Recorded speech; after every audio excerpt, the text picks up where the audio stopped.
Hello friends, मैं लक्ष्मण कुमार अपने इस यूट्यूब चैनल पर आप सभी का हार्दिक स्वागत करता हूं। तो अभी कुछ दिन से वीडियो नहीं बन पा रहा था, आप लोग जान ही रहे हैं। मैट्रिक रिजल्ट कुछ दिन पहले आया और हमारे संस्थान से 459 यानी आपको 91.8% जो है विद्यार्थी अंक प्राप्त किए हैं। और हिंदी जो है, हिंदी में अतौला में जो कोचिंग है राज साइंस कोचिंग सेंटर, वहाँ भी मैं क्लास लेता हूँ, वहाँ भी मेरा ब्रांच है। तो वहाँ के एक लड़का जो है गजेंद्र नाम का, गजेंद्र कुमार जो है हिंदी में 96 अंक प्राप्त किया है। इस प्रकार से रतनी ब्लॉक, मोतीपुर और अतौला, हमारा अपना संस्थान किंजर, इन सभी संस्थानों में अभी देखा जाए तो किंजर में लगभग हमारे पास 110 विद्यार्थी थे, जिसमें शायद 85 के आसपास विद्यार्थी हैं, 80 हो, 82 हो, 85 हो, 90 हो, इसके आसपास में हमारे विद्यार्थी फर्स्ट लाए हैं। जिसमें से 25 विद्यार्थी जो है 400 प्लस लाए हैं। अधिकांश विद्यार्थी के हिंदी संस्कृत में जो नंबर है आपको 80 प्लस रहा। उनका मेहनत, हमारा मार्गदर्शन, दोनों कामयाब हुआ, मेहनत रंग लाया। और इस बार जो एग्जाम हुआ इस वर्ष, इसमें अभी तक 459 लाया विद्यार्थीगण। और कई विद्यार्थी हमसे संपर्क में नहीं कर पा रहे थे क्योंकि कुछ ऐसा परेशानी था, मोबाइल में प्रॉब्लम था मेरा। जहाँ तक हमें जानकारी मिला है उसी का मतलब आपको बता रहे हैं। हिंदी में 96 लाया है, संस्कृत में 94, आपको सोशल साइंस में 94 अधिकतम अंक लाए हैं। कुछ ऐसे विद्यार्थी हैं जो उनका क्रॉस लग चुका है। तो जो भी विद्यार्थी हमारे क्रॉस जो किन्हीं को लग गया है, तो अधिकांश विद्यार्थी जो है हमारे विषय में उनका क्रॉस नहीं लगा है, चाहे वो किसी भी समय क्रॉस लग सके। तो उन विद्यार्थियों को हताश नहीं होना चाहिए, उन्हें हिम्मत करना चाहिए कि चले फिर से मैं एग्जाम दूंगा, एग्जाम दे करके और मैं स्कूल टॉपर, जिला टॉपर, बिहार टॉपर बन सकता हूँ। यह सोच कर उन्हें फिर से मेहनत करना चाहिए। हाँ, तो ऐसा नहीं है कि एक बार जब हमारा रिजल्ट क्रॉस हो गया तो हमारा ज़िंदगी अस्त व्यस्त हो जाएगा या कुछ गलत कर बैठे। हमारे प्यारे विद्यार्थियों, जो अगर मान लिया जाए कि आपको 1 नंबर 2 नंबर से क्रॉस लग भी गया है, आप मेहनत करें, फिर से पढ़ें, आपको पढ़ने में बहुत मजा आएगा। अगर कोई व्यक्ति अगर एक बार असफल हो जाए और दोबारा असफल हो जाए तब वह गलती माना जाता है। लेकिन एक बार असफल आप हो गए हैं, क्रॉस लग गया है और मेहनत की है और पुनः 90% प्लस ले आए, आपका वही 90% प्लस जो लाए हैं वो आपको ज़्यादा काम करेगा। आप एक ही चीज़ को 2 बार पढ़ें कंपटीशन में, आपको काफ़ी सहयोग मिलेगा उससे। तो हताश होने की जरूरत नहीं है, हारने की जरूरत नहीं है। आप हमारे साथ रहें, क्लास करें और ले जाने की शर्माने की जरूरत नहीं है, क्योंकि पढ़ाई एक ऐसा चीज़ है जिससे आप जिंदगी भर आराम कर सकते हैं। अगर कोई पढ़ाई से दूरी बना लेता है तो जिंदगी भर उससे दुख भी झेलना पड़ता है। आप मन से पढ़ें। तो हम लोग इसके पहले वीडियो में देख रहे थे कि 2 पाठ पढ़े थे, दही वाली मंगम्मा और धरती विश्वास। वहां तक पढ़ने के बाद हम लोग पाठ नंबर 3 देखेंगे। पाठ का नाम है माँ। आप माँ का महत्व दुनिया में समझ सकते हैं। माँ जो है बाबू, अपने भोजन न करके, अपने कपड़ा बढ़िया न पहन करके, अपने दूध न पी करके, अपने बड़ा मोबाइल न ले करके, वह माता पिता जो होते हैं यह सब के सब सेवा अपने बाल बच्चा यानी बेटे बेटियां को दे देते हैं। अगर माँ खाना खाई या ना खाई, बेटा कहीं और है, बेटा उतना टेंशन लेकर माँ खा ली हो। लेकिन घर में अगर मान ली कितना बड़ा गलती कर दे बेटा, माँ पिट भी देती है, तो वही माँ पीट करके भी तुरंत खाना लेकर के जाती कि बाबू खाना हुआ जो हुआ। यह करने वाली माँ है। 9 महीने अपने कोख में रख, अपने घर में रख करके बच्चे को जन्म दे देती है, काफी दर्द सहती है, वह दर्द सहने वाली केवल माँ है। तो आइए हम लोग माँ का महत्व समझ रहे हैं अच्छे ढंग से। माँ पाठ के लेखक हैं ईश्वर पेटलीकर। ईश्वर पेटलीकर ये लेखक जो हैं गुजरात के हैं और गुजरात की भाषा गुजराती है। इनके द्वारा लिखा गया एक प्रमुख कहानी जो है खून की सगाई और एक उपन्यास लिखा गया इनके द्वारा, उसका नाम है काला पानी। काला पानी एक सजा जो होता है, काफी कठोर सजा कहा जाता है। आप लोग सुने होंगे कि जो ब्रिटिश सावरकर जो थे क्रांतिकारी नेता थे, और वही जब क्रांतिकारी नेता होते हैं बाबू, वो देश के लिए, देश के हित में काम करते हैं, देश के लिए मर करना चाहते हैं।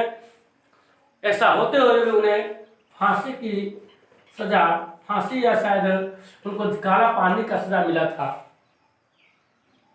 तो देखिए उनके द्वारा लिखा प्रसिद्ध कहानी उपन्यास है काला पानी, कहानी खून की सगाई। चलिए आइए हम लोग पाठ शुरू करते हैं।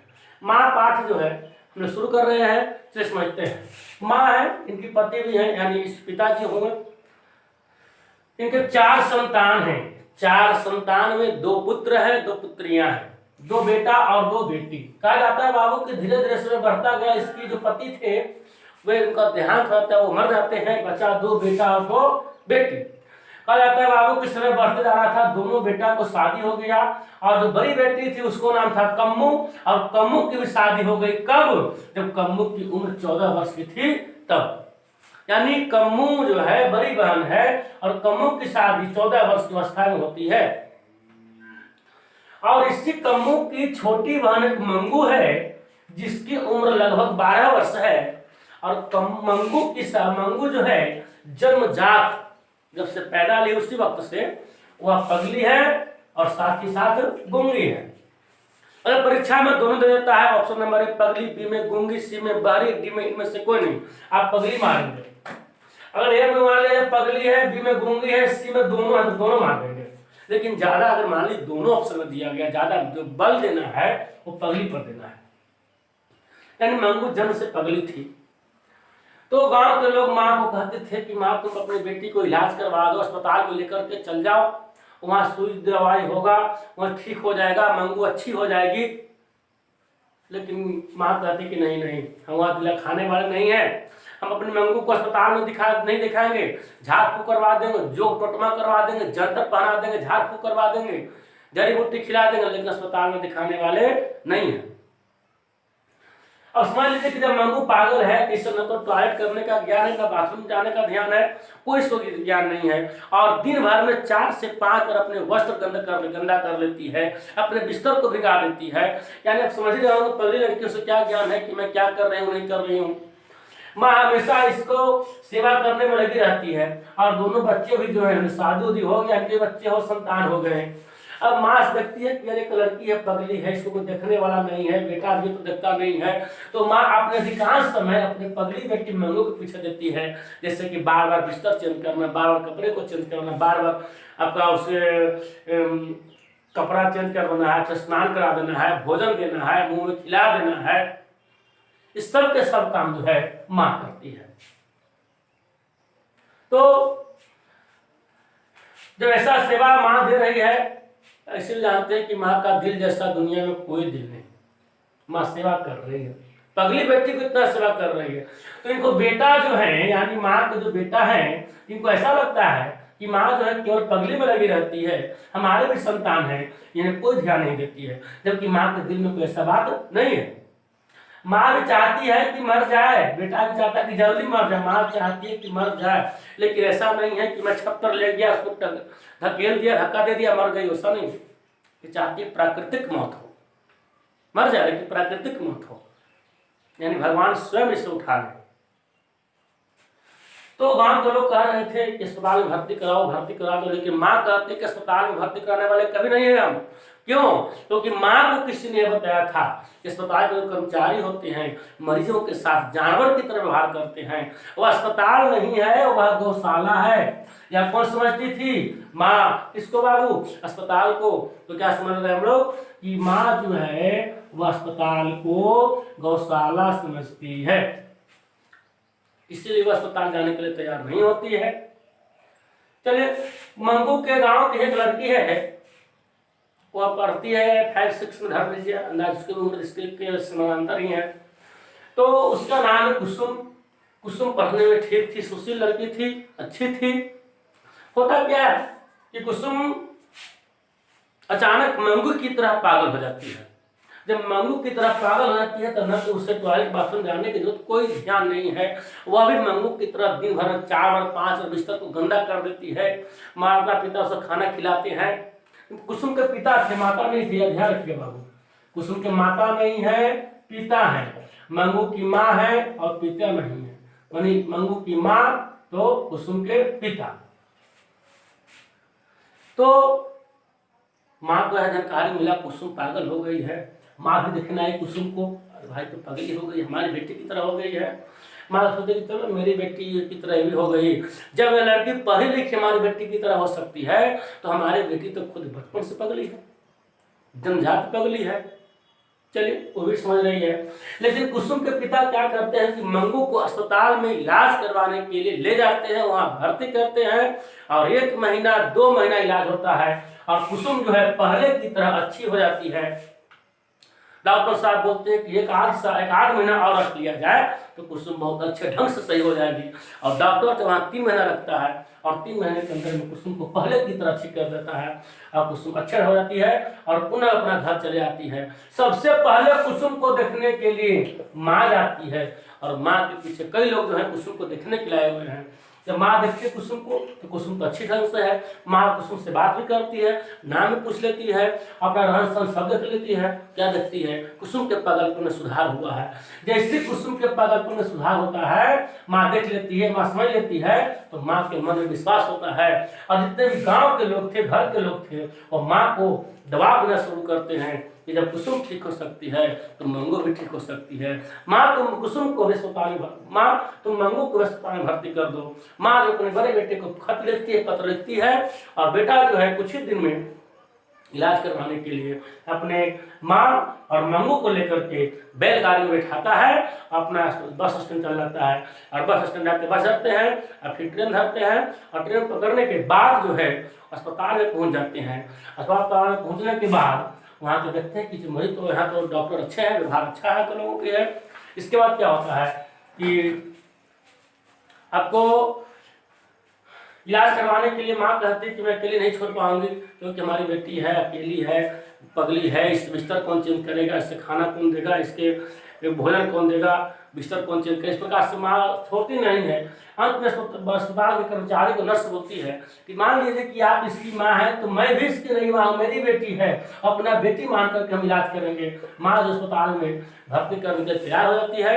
माँ कहती है कि चलिए ठीक है आप इलाज करें, लेकिन आप अंदर ले जाएगा तो हम भी अंदर चलेंगे, हमारे सामने इलाज करिए। तो क्या डॉक्टर साहब कहीं कहता है कि किसी को ऑपरेशन करना है तो परिवार 5 आके देखिए, कभी नहीं सकता है। लेकिन माँ को ऐसा लगता है कि जब हम दिन भर में इतना सेवा करते इसको डॉक्टर क्या करेगा, इसलिए वो जाना चाहती है माँ। तो अस्पताल में भर्ती तो हो गया। उसके बाद क्या होता है बाबू कि अपना घर भी गाय भैंस गोरू ये सब जंगली जानवर था घर पे। अपना बेटा कहता है कि माँ तुम घर चल जाओ। बहुत करने पर माँ तैयार होती है और वह घर आती है। घर आती है तो उसे चैन नहीं रहता, उस बस एक ही चीज रहता है उस मंगू को बस्तर चेंज हुआ या नहीं, बिछावन चेंज हुआ कि नहीं, खाना खाई या नहीं। इसी बात को लेते हुए रात को सोती नहीं है। जब सुबह कुछ होने वाला होता है तो सुबह सोती है और अचानक उठ करके कहते दौड़ो दौड़ो दौड़ो, मंगू को कौन तो मार रहा है, बचाओ बचाओ करते करते मंगू की माँ भी जो है मंगू की तरह पागल हो जाती है। जब मंगू की माँ पागल हो जाती है, एक पागल बेटा बेटी के लिए माँ जब पागल हो सकती है तो हमारे गाँव जितने भी हम सभी साथी हैं, जितने भी हमारी माता हैं, जितने भी दोस्त लोग अपने माँ वाले घर में उनका हमेशा सेवा करना, सत्कार करना चाहिए। ऐसे कहा जाता है बाबू कि माँ का कर्ज दुनिया में कोई उतारने वाला नहीं है। एक माँ जो है अपने बेटे को कहती है कि बेटा तुम अपना हमारा कर्ज तुम कभी नहीं उतार सकते हो। तो बेटा कहता है कि इस कहानी में नहीं अलग से बता रहे हैं आपको। बेटा कहता है कि मैं तुमसे कब कर्ज लिया हूँ भाई, तुम कर्ज क्यों मैं हमसे कहती हो कि कर्ज नहीं उतार पाएगा। माँ फिर बोलती है कि बेटा तुम हमारा कर्ज कभी नहीं उतार सकते हो। बेटा धीरे धीरे पैसा कमा रहा था, बड़ा आदमी बन गया। एक दिन बोलता है बेटा कि माँ तुम अपना कर्ज आज ले लो ना, हम तुम्हारा कर्ज उतारने के लिए तैयार हैं। तो माँ पुनः बोलती है कि तुम्हारा कर्ज, हमारा जो कर्ज है तुमसे कभी नहीं उतरने वाला है। तो बेटा बोलता है ठीक है हम उतारने के लिए तैयार हैं। तो माँ बोलती है कि ठीक है जब तुम कर्ज उतारना चाहते हो तो तुम जो है हमारे साथ में सो जाओ, एक रात की बात है, तुम साथ में सो जाओ। बेटा कहता है कि रात में सोने में क्या जाता है, हम भी सो जाएंगे, माँ भी सो जाएगी, चलिए कर्ज उतर जाएगा। जैसे ही बेटा सोने के लिए आता है, जैसे ही बेटा को धीरे धीरे आंख लगना शुरू होता है बाबू, आंख लगने के क्रम में माँ उठाती है और कहती है बेटा एक गिलास पानी लाओ। एक गिलास में पानी मांगता है, माँ मांगती है। तो बेटा को दिल में खुशी होता है कि देखो तो माँ को इतना सा कर्ज था। बेटा जाता है बेटा और पानी लाता है और अपनी माँ को देता है। माँ क्या करती है, हल्का सा पानी पीती है और जितना भी बेटा सोया हुआ था वहाँ पर पानी को गिरा देती है और कहती बेटा सो जाओ सो जाओ, एक रात की तो बात है। फिर बेटा कैसे सो जाता है किसी भी तरह से बाबू। फिर जो है माँ उसे जैसे देखते हैं किससे आँख आने वाला है, मुझे नींद आने वाला है, फिर माँ उठाती है और पुनः एक गिलास पानी मांगती है और पुनः पानी जो मांगने के बाद दोबारा थोड़ा पीती है और जहाँ पर बेटा सोया था वहाँ पर पुनः हमारे फिर से पानी गिरा देती है। इस प्रक्रिया को 5 बार माँ दोहराती है। लगभग आपको 2 बजने जा रहा है। बेटा को 6ठा बार बेटा से पानी मांगा गया तो बेटा जो है माँ पर इतना गर्म होता है, गुस्सा होता है कि तुमको कर्ज था। उसी वक्त माँ जो है बाबू उस बेटे को जिसको थाप कहते ना, तमाचा कहते हैं, बहुत कस के मारी माँ गाल पे मारे उसको कि हम तुमको बोल रहे थे कि तुम हमारा कर्ज कभी नहीं उतार सकते हो, तुम ही वह लड़का है जिससे मैं काफी दर्द सहकर जन्म तुम्हें दिया हूँ। माँ बता रही है मैं तुम्हें जन्म दिया हूँ और तुम ही वह लड़का हो जब तुम हमारे बिस्तर पे आपको शौच कर देता था, टॉयलेट कर देता था तो मैं तुम्हें बार बार साफ करता था और जब तुम इधर पूरा गंदा फैला देता, पूरा भिंगा देता था, गीला कर देता था तो मैं तुम्हें सूखा पर सुला करके मैं तुम्हें सुता देता था और भींगा पर मैं सोता था। आज तुम्हें मैं उस रात कई दिन गुजारा है और तुम एक दिन में तुम्हें नहीं कर पाता है, इसलिए कह रहे थे कि तुम माँ का कर्ज कभी नहीं उतार सकते हो। अतः हमें कहानी सीख मिलती है कि माँ जो है बहुत ही ममतामयी होती है। माँ को सेवा करना चाहिए, माता पिता के बातों को उठाना नहीं चाहिए। दुनिया में 2 ही व्यक्ति हैं जो आपकी भलाई के लिए चाहते हैं, दुनिया में 2 ही व्यक्ति हैं जो चाहते हैं कि हमसे आगे बढ़े, वो माता और पिता है। माता और पिता, तीसरा में गुरु आते हैं, शिक्षक गुरु पीछे हैं, पहले आपको माता पिता है। इसलिए माता पिता को बात पर ध्यान देना चाहिए, मानना चाहिए। माता पिता का आदेश आशीर्वाद सर्वोपरि होता है। आइए हम लोग इसमें कुछ अपना पॉइंट डाल लेते हैं। चलिए हम लोग समझते हैं। माँ की संतान 4 हो गए, 2 बेटा और 2 बेटी। मंगू को छोड़कर संतान के गो तो 3 गो, 2 बेटा और 1 बेटी। कुसुम कहाँ की लड़की थी? मंगू के गांव की लड़की थी। कुसुम पहले कैसी थी? तो अच्छी थी। कुसुम बाद में क्या हो गई? तो मंगू की तरह पागल हो गई। माँ अस्पताल को क्या समझती थी? गौशाला समझती थी। माँ जो है अस्पताल को क्या समझती है? गौशाला समझती है। माँ अस्पताल में भर्ती करना चाहती है क्योंकि वह जानती है, उससे कोई कहा है कि अस्पताल के कर्मचारी जो है अच्छे व्यवहार के नहीं होते हैं, वहाँ जानवर की तरह व्यवहार होता है, वह गौशाला है। चलिए, और ये जो पॉइंट है याद रखिएगा। पढ़ाई माह कांत क्षेत्रीय किस पाठ से लिया गया है तो आपको माँ बताएंगे। और अगहन का महीना जो ये बाबू बीच में आप जान लीजिएगा कि कुसुम को किसी ज्योतिष बोला था कि कुसुम कुछ ही दिन में ठीक हो जाएगी, 3-4 महीना में। और वही जो अगहन का महीना वो लास्ट था। अब मंगू जो है, मंगू के बारे में कह रहे हैं, मंगू जो है अपना एक दिन की बात है कि अपना शौच अकेले कर रही थी, लोग खुशी का महीना हो गया, इसलिए अगहन का महीना बताया गया। अब आंखों में सावन भादो शुरू होने, यानी जब अस्पताल में मंगू को भर्ती किया जाता है तो माँ की आंखों में सावन भादो शुरू हो गया, यानी माँ की आंखों में आंसू भर गया। एक कहानी था। उम्मीद करते हैं आप लोग को समझ में आया होगा। और जितने प्यारे साथी हैं, सहपाठी हैं, छात्र छात्राएं हैं, आप हमारे वीडियो को लाइक करें, सब्सक्राइब करें, अपने मित्रों के पास शेयर करें। आप हमारे फेसबुक पर भी देख सकते हैं। मार्क्स के साथ में 459 जो है 459 आपको 91.8% जो है हमारे संस्थान से प्राप्त किए हैं और हम उम्मीद करते हैं इससे भी अच्छा अंक हमारे अगले विद्यार्थी लाएंगे और हम भरपूर कोशिश करेंगे, भरपूर मेहनत करेंगे। आपके भविष्य के लिए हम आपके साथ हैं। ठीक है, धन्यवाद।